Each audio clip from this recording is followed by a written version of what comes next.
All right, so today we're going to dive into, I think, one of the most incredible comebacks and crashes in history. Absolutely. You know, we've talked about Napoleon before, but I think this period with his exile, escape, and then the whirlwind 100 days is something else. It really is. So we've got some great historical excerpts to dig into. Absolutely, yeah. Should be a wild ride. Some fascinating details in here. So 1814, right? Napoleon's forced to abdicate. He's basically the most powerful man in Europe. Arguably, yeah. And they're shipping him off to Elba. Tiny island, yeah. This little island in the Mediterranean. It feels like, okay, that's got to be the end of the story, right? Yeah, I think so, right? Yeah. But here's the thing. Okay. They let him keep the title of emperor. Emperor of Elba. Emperor of Elba, yeah. I mean, it's not France, but still. Okay, but they really thought that was going to satisfy him. He got a budget, a guard, almost like a kind of a consolation prize. Yeah. Giving him like a mini empire to tinker with. And he, Did he actually do anything on Elba? he threw himself into it. Built roads, boosted the economy, improved agriculture. Oh, wow. It's almost like he was trying to show everyone that even on a tiny island, he could rule better than anyone else. It's kind of, I Yeah. mean, you look at all those projects, Yeah. like he was trying to recreate his empire. Yeah. Just in miniature. Like a little model. Yeah, exactly. Yeah. Do you think, like, in his head, did he believe he was actually going to be stuck there? It's hard to say for sure what was going on in his mind. Yeah. But there's one detail that's interesting. What's that? He keeps a small army and navy on Elba. Wait, hold on. He kept an army and navy Yeah. on this tiny island. You could say, well, maybe he was I just... think that's a little suspicious. I think that kind of hints that he's planning something. He was planning his comeback. Exactly. Yeah. Okay. And while all this is going on, things back in France are not going smoothly. Yeah, because Louis XVIII... Restored monarchy. Yeah, it wasn't exactly a hit with the people, was it? Not really. I mean, they fought a revolution. Right. They wanted change. Yeah. And Louis XVIII was like a step backwards. Like going back to the old ways. Exactly. And he was seen as incompetent, favoring the old guard, Oh, yeah. And meanwhile, you have all these people, especially in the military, who still see Napoleon as the true heir to the revolution. They're ready to welcome him back, basically. Exactly. So the stage is set. You've got Napoleon on his island, kind of. Fuming. Biding his time. Biding his time, itching to get back. Yeah. France is ready for a change, and then bam. It escapes. February 26, 1815. Gone. Vanishes from Elba with like 1,000 followers. Just like that. It sounds like a movie. It really does. It's incredible. And the drama continues when he lands back in France. Oh, yeah. March 1st. That's the beginning of the 100 days, right? Yeah. The clock is ticking. The clock is ticking. And, this is where, like, Napoleon's charisma just takes over. Absolutely. So he's marching towards Paris, and the soldiers they send to stop him, they end up joining his side. That's the thing about Napoleon. He was a master of propaganda. Oh, yeah. His proclamations, his speeches, so powerful. Like, do you remember any... The line about the eagle flying from steeple to steeple until it reaches Notre Dame? Oh, yeah. That's incredible imagery. Wow, that's powerful stuff. Powerful. Yeah. Really tapping into French national pride. So it's not just military force. No. It's this, like, wave of emotion that he's... Yeah, he's riding this wave of emotion and, And then, boom, March 20th, he's in Paris. Enters Paris, cheering crowds. Louis XVIII flees. Unbelievable. Napoleon's back in power. What a comeback story. What a comeback. But this is where the real challenge starts. Yeah, this is just the beginning. The 100 days, it's a gamble, a huge gamble. Because he knows the rest of Europe is not going to be happy about this. No, they are not going to tolerate his return. So what does he do? He's walking a tightrope, right? Yeah. He's trying to appease the French people. Yeah. But also prepare for war. Yeah. So he tries to show that he's learned from the past. Oh. He promises a constitutional monarchy guarantees civil liberties. The Acte Traditionnel, it was called. Almost like a rebranding, like, look, No, like, I'm a new Napoleon. I'm not the same guy you remember. Exactly. But at the same time, he has to rebuild the army. Oh, absolutely. Because he knows this comeback is going to be very short-lived if he can't defend it. He needs an army. Yeah. So he's rallying the veterans, calling on those who are still loyal to him. And meanwhile, the rest of Europe is, freaking out. Right. Oh, they are not happy. They spent years trying to contain Napoleon. Yeah. And now he's back. Like a bad penny. I don't think they were celebrating. Not at all. So what did they do? Britain, Austria, Prussia, Russia. Okay. They formed a coalition. They declared him an outlaw. Wow. They started mobilizing their armies. Okay, so we got a showdown brewing. A showdown is brewing. High stakes. The stakes couldn't be higher. And Napoleon, being Napoleon, he knows he can't just sit and wait. Oh, no, he has to strike first. So this leads us to Waterloo. Waterloo. The battle that's going to make or break his second act. His last stand. All right, so set the scene for us. Okay. What's Napoleon's game plan going into this epic battle? Well, he's going up against the Duke of Wellington. Oh, yeah, Wellington. And Gebhard Leberecht von Blücher. Okay, those are some names. They're leading the Anglo-Prussian forces. So it's Napoleon against basically the rest of Europe. Pretty much, yeah. And what's his strategy? Does he just charge in? He tries to divide and conquer. Oh, classic. Classic Napoleon. Yep. Take on Wellington first, then Blücher. Oh, so he's not underestimating them? No, not at all. He knows he's got to be strategic. But things don't quite go according to plan. Of course not. It's Napoleon. There's always something. There are delays.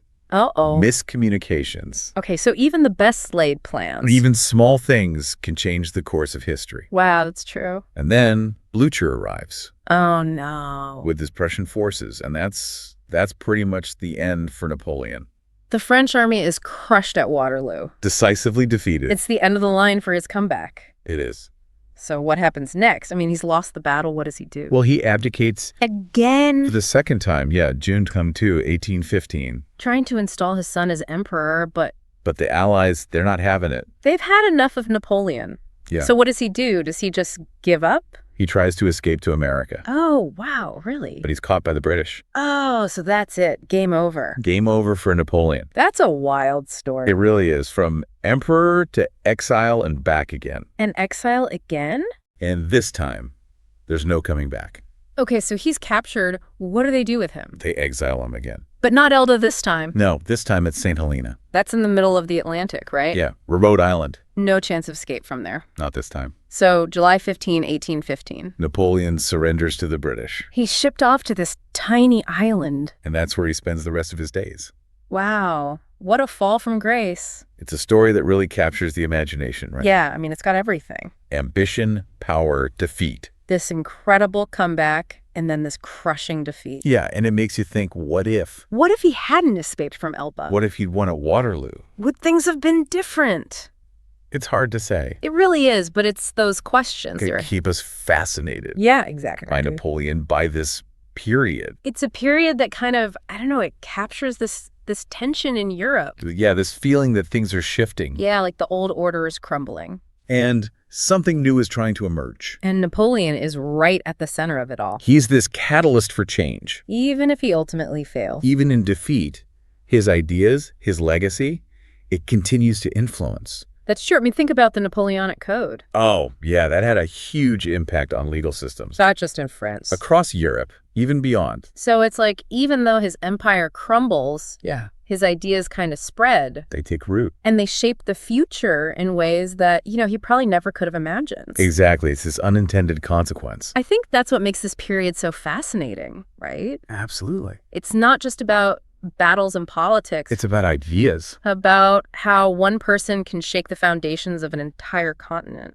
And how those tremors can be felt for generations. It's kind of a reminder that history isn't just something that happened in the past. Right. It's still shaping our world today. In ways we might not even realize. Okay, so we've talked about the political impact, the ripple effects on France, on Europe. The shaping of Napoleon's legacy. It's the shaping of his legacy, but I feel like there's another layer to this story, right? Oh, absolutely. Something about how this period captures people's imaginations, even beyond the history books.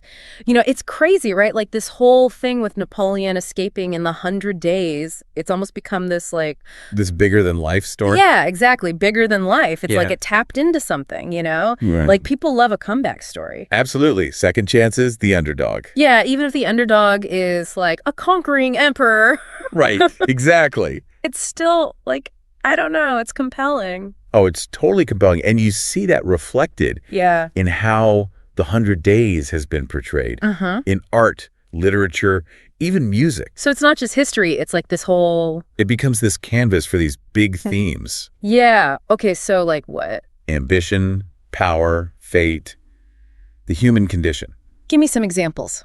Okay, well, let's start with literature. Okay. Victor Hugo in Les Miserables. Oh, yeah. He uses the Battle of Waterloo as this pivotal moment. Okay, yeah. But he's not just talking about, like, the battle itself. No. He weaves in these stories of individual lives caught up in the chaos. Yeah. Exploring these themes of sacrifice, redemption, the struggle for survival. Which is so Hugo, right? Like, classic Hugo. He takes this historical event and makes it about something much, much bigger. Absolutely, yeah. Okay, that's literature. What about, like, paintings? Oh, tons of paintings. Like what? Well, there's that famous one, of Napoleon crossing the Alps. Oh, yeah, by David. Jacques-Louis David, yeah, he's on this rearing horse. Yeah, cloak, billowy. Leading his troops through the mountains. Such a powerful image. Oh, it's all about power, determination, destiny. But that was painted before the 100 Days, right? It was, yeah. But it's interesting how that image gets kind of recycled and reinterpreted during his comeback. It's almost like propaganda, right? Yeah, like, look, the hero is back. He's going to lead us to glory again. Exactly. And even after Waterloo, we still see those romanticized images, right? Yeah, for sure. Like, what's that one with him? At Fontainebleau. Yeah, Fontainebleau, right before his second abdication. Paul Delaroche painted that one. Okay. He's defeated, but there's still this... Like a defiant look. Defiance, yeah, like he's not completely broken. Wow, it's like even in losing... The legend grows. The legend grows, yeah. Okay, what about music? Did anyone try to, like, set this to music? Well, there's that interesting story behind Beethoven's Eroica Symphony. Okay. Originally, he dedicated it to Napoleon. He did? He did, yeah. He saw Napoleon as... like a symbol of the revolution. Exactly, the symbol of revolutionary ideals. Wow.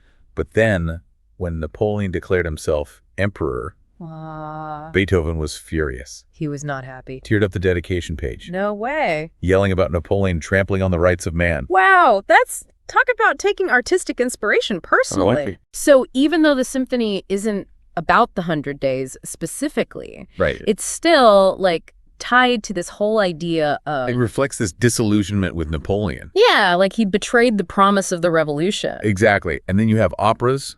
Okay. Like what? Like Rossini's The Siege of Corinth, set during the Napoleonic Wars. Okay. There's this area where the heroine sings about Napoleon's return. Oh, wow. It's filled with this mix of hope and fear. Yeah, that makes sense. Like, this sense of, like, is this a good thing or a bad thing? Exactly. Like, what's going to happen next? Yeah. It really captures the mood, huh? It does. The emotional roller coaster of the 100 Days. It's really incredible when you think about it. It is. How this one event, this, like, blip in time, has inspired so much art. So much creativity. It provided this fuel, Yeah, and it's not just pretty pictures and music, right? It's like these big universal themes. Yeah, that we're still grappling with today. Yeah. Power, ambition, what makes a hero, what makes a villain. It makes you wonder, what would Napoleon think of all this? Right. Of his legacy, of how he's been portrayed in art. Would he recognize himself? Yeah, or would he be like, what are you people talking about? Right. It's a question we can't answer, unfortunately. No, but it's fun to think about. It is, and that's part of what makes history so fascinating. It's not just about the facts and dates. It's about the mysteries, the unanswered questions. Yeah, the things that make us want to keep digging deeper. Exactly. Well, what a deep dive this has been. I know, right? We've gone from Napoleon on a tiny island to the battlefields of Waterloo. Explore the political fallout. Seen how his story has inspired art and culture for centuries. It's a journey. It really is. And it doesn't have to end here, No, that's the thing about history, right? There's always more to learn. Always more to explore. So keep those minds curious, folks. And remember, the echoes of the past. They're all around us. They're shaping our world today. Until next time, thanks for joining us on The Deep Dive.